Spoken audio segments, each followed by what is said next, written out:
We finished talking about time value of money as far as amortization schedules and investment schedules. So what we want to do now is apply time value of money to valuing assets like bonds and stocks. So we're going to start with a bond. This is the finance application set 3. The first problem, it's a bond by Exxon Corporation. And it's important as you read this that you figure out what the time value of this bond is, how much time is left in this bond's existence, because that's what we're after here. So you can see it was a 10-year bond, but it matures in 5 years. So all we care about is what is the time left in this bond. So there's 5 years left. So if there's 5 years left, this is really a 5-year bond, even though it says a 10-year bond. So what we need to do is come up with the discount rate for the bond. Remember that the discount rate for the bond, and we'll use the terminology KD. We use K for cost of capital. I don't know why it's a K instead of a C, but it's a K for cost of capital, and then D for cost of debt capital. We usually use a subscript on that. So cost of capital for debt, KD, is going to equal, much like we talked about in the very first class, the risk-free rate plus, and then with bonds, we don't call it a risk premium, we call it a spread. So the risk-free rate, so the risk-free rate is going to be a treasury bond. That's why I gave you treasury yields. We usually use the treasury market. The treasury market is the U.S. government borrowing money.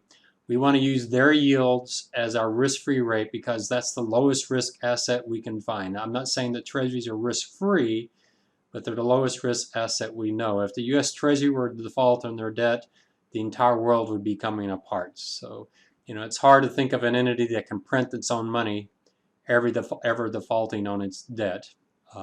So that's going to be our discount rate. So we need the risk-free rate.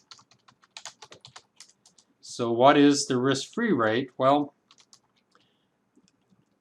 it's 5 years left on this corporate bond, so we want to use the 5-year treasury. You can see up here the 5-year treasury is yielding 2%. So we're going to use 2%. You can type it as 2% if you like. I like to give it 2 decimal places, so you just remember the arrow key up here at the top, go left 2, and you get the risk-free rate of 2%. So I know the 10-year treasury is at 3.5%. It is a 10-year bond, but all we care about is the time left. So if there's 5 years left, we use the 5-year bond. If there's 3 years left, we use the 3-year, and there's no 3-year up here or 2-year. Be real careful on the other problems. It might be slightly different, so you need to set it up correctly. Next thing we're going to do is the spread. Well, with the spread, we're going to use this table here. These are spreads. And we look for the rating, and what we care about is the rating today. Now, it might have been rated a different rating when it's issued, but all we care is what is it rated today. Today it's rated AAA, so we're going to use the AAA row, and it's a 5-year bond. Remember, everything's 5 years, so you can see it says 60 right here. So 60 is our spread. So spread, to convert it into percents, you take the spread 60 and you always divide it by 10,000. This is in what we call basis points. This 5-year AAA is 60 basis points. So 60 basis points, to convert that to a percent, you take 60 and divide it by 10,000. 100 basis points, right here we have 108. Well, 100 basis points is 1%. 200 basis points down here for the BBB minus and 30-year, that's 199, but essentially 200 basis points, that would be 2%.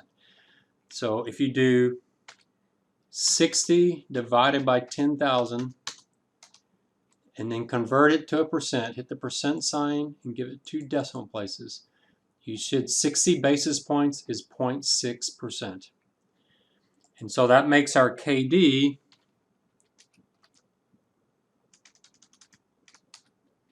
it's going to be 2% plus 60 basis points. You just add those two together. You notice I'm in column C. Just give me a little more room. So the 2% in C9, so I would suggest you put all your numbers in the exact same place I am. The risk-free rate, I have that in C9, the spread in C10, and in my KD, my cost of capital for debt, my discount rate, it's the same thing. We can say KD or the discount rate.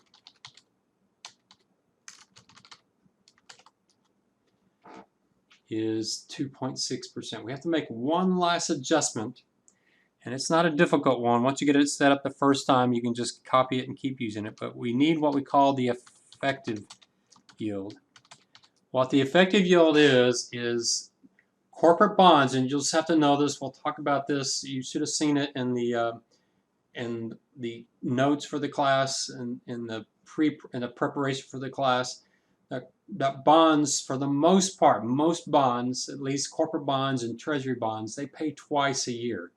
And since they pay twice a year, this 2.6%, we need to compound it twice a year. We'll get a little bit more than 2.6%. It's similar when you buy a CD. It might say that the rate is 2%, but the APY, the annual percentage yield, might be 2.2% or 2.3%. And what they're saying is they're going to reinvest with that income you get from the bond, and you'll make earnings on earnings. You essentially compound it. And so we want to do the same thing here. It's always the same formula, so I'll show you the formula. You're going to do open parentheses 1 plus your discount rate, and because it pays twice a year, we're going to divide it by 2, close parentheses, shift 6, so you get that caret, raise it to the second minus 1. That's what you always do for corporates and treasuries. They pay twice a year, so you divide by 2 and you raise it to the second. Now, if this were a CD that pays income monthly, that's compounded monthly, you would divide by 12 and raise it to the 12th. And essentially what you're doing is you're just compounding. If you've ever heard of the term of compounding interest, you can compound it once a year, twice a year, 12 times a year. There's even what we call continuous compounding, where you're compounding almost infinitesimal times. But here, because it's a corporate bond, we just assume, and I won't tell you in the problems, you just assume when you see a corporate bond that it pays twice a year, and you will always get an effective yield that's slightly higher than the discount rate. So we're going to convert this into percent, 2.62%.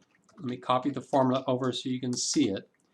2.6%. So make sure your parentheses in the right place. If you get a really big number like 27% or something, you either had your parentheses in the wrong place or you didn't type in the spread correctly. If you get a number lower in your KD, you did something wrong as well. All right, so that's going to be what we're going to actually be using as our discount rate, is the effective yield, to take in consideration the fact that the bond pays twice a year.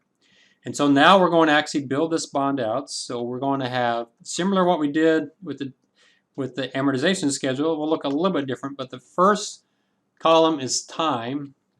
The second column will be cash flow. The third column will be our discount factor. And the last column will be our discounted cash flow. So I'm putting that starting in row 14.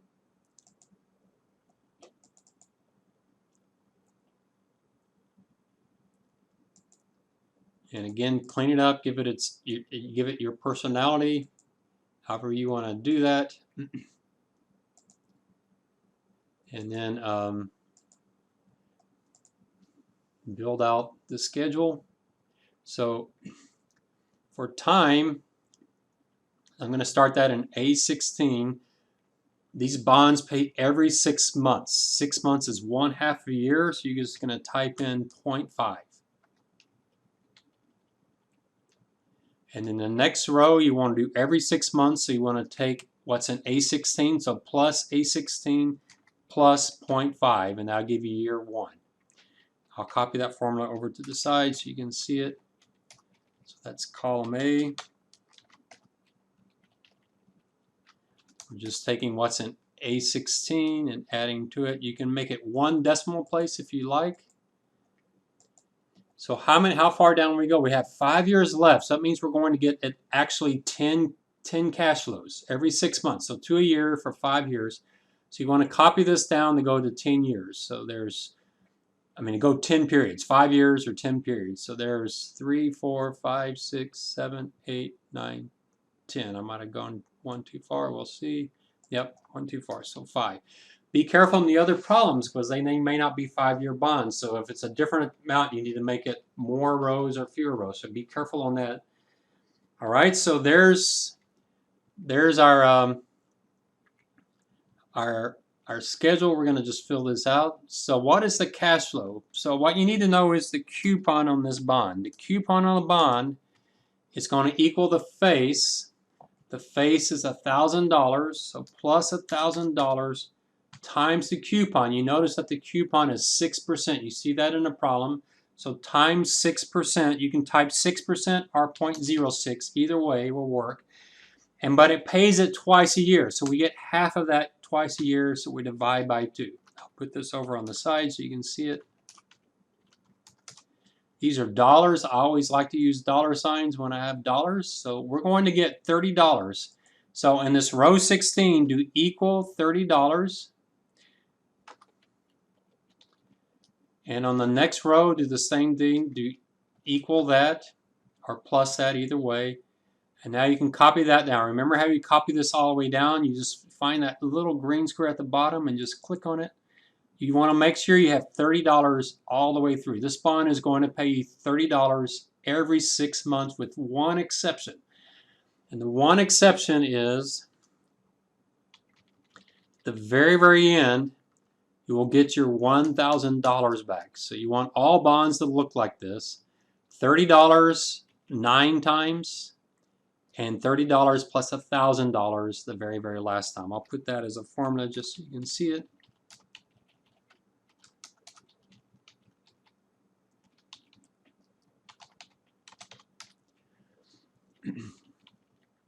Now our discount factor is very similar to what we've done before. Remember, we took the cash flow divided by 1 plus the rate raised the time. We've been using that. That's one of those formulas I said we don't use. You didn't use it in problem set 2.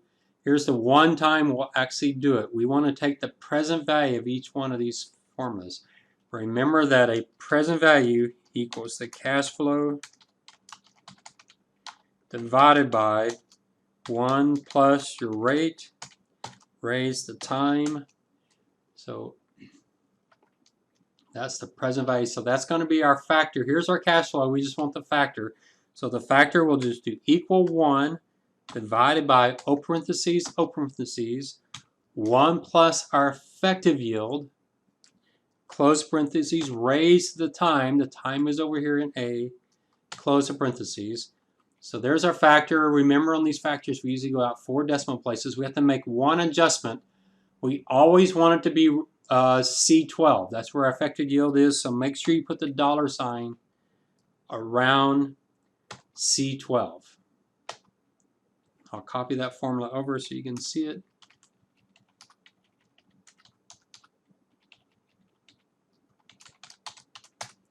And that's our factor, discount factor. And if you locked in the C12, everything copies down. So remember, go find that little square at the corner, double click, and it'll copy down. You notice the discount factor gets smaller because the value of this $30 is less than the value of that $30. You'd rather get $30 in 6 months than in 3 years. So each one's worth a little bit less.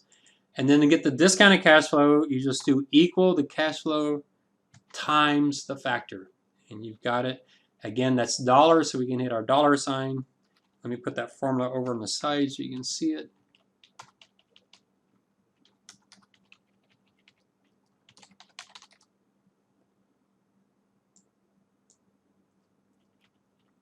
And now we can just copy that down. There's nothing to lock in here. Just copy it down.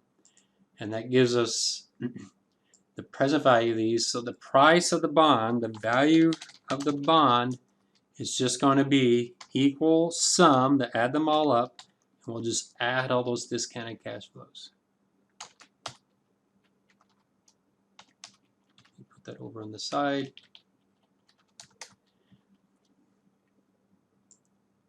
So this bond is worth $1,158.45. Now, why would you pay more than $1,000 for a $1,000 bond? And the reason for that is current interest rates are only 2.6%, but this bond is paying 6%.